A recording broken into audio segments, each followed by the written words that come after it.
Assalamualaikum warahmatullahi wabarakatuh. Bagaimana kabarnya anak-anak? Alhamdulillah, mudah-mudahan kalian semuanya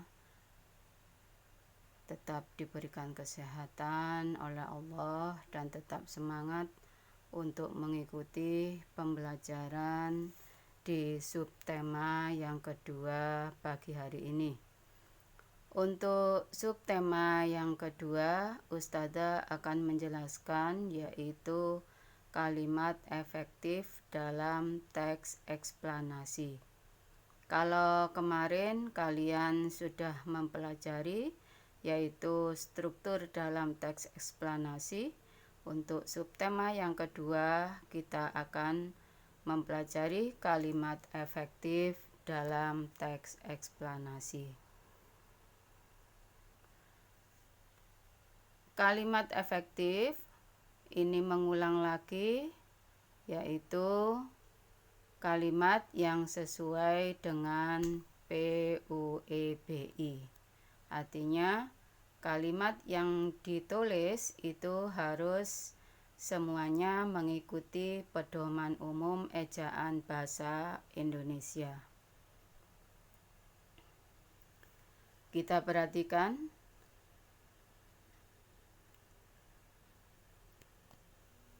mengidentifikasi kalimat efektif dalam teks eksplanasi.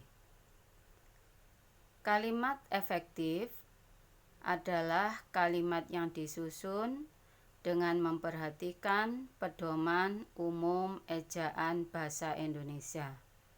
Jadi, dalam menulis kalimat efektif, kalian juga perlu memperhatikan penggunaan kata baku.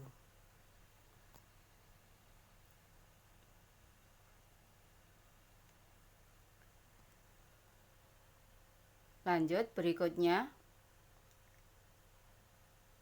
Kalimat efektif Ustazah ulangi lagi. Kalimat yang sesuai dengan kaidah tata bahasa, baik itu ejaannya maupun tanda bacanya. Ciri-ciri dari kalimat efektif adalah sebagai berikut.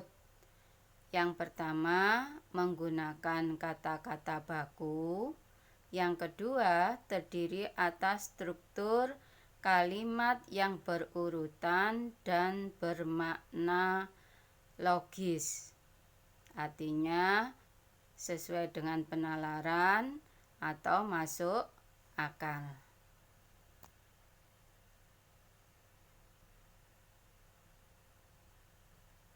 Sekarang bagaimana cara menyajikan informasi penting teks eksplanasi dalam bentuk diagram? Yang pertama, informasi penting dalam teks eksplanasi dapat disajikan dalam bentuk diagram.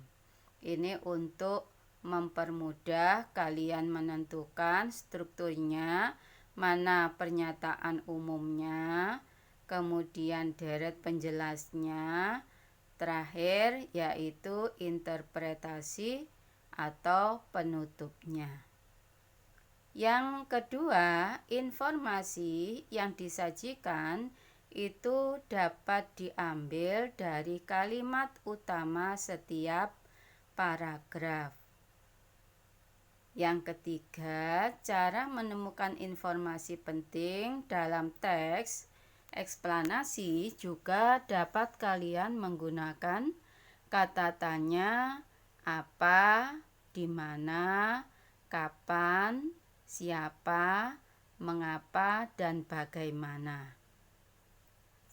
Jadi, 3 cara-cara ini yang kita gunakan untuk memudahkan kalian menyajikan informasi penting dalam teks eksplanasi dalam bentuk diagram, supaya kita bisa membedakan struktur dari teks eksplanasi tersebut.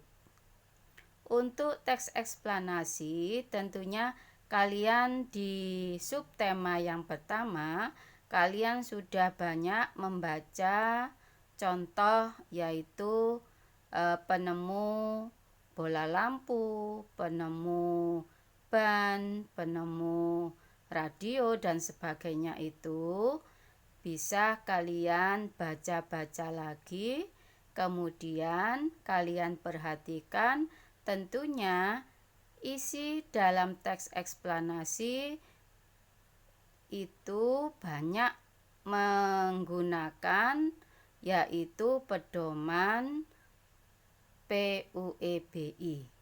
Hampir semuanya, karena di situ fakta, artinya yang dijelaskan itu nyata, maka kalimatnya banyak menggunakan kalimat efektif.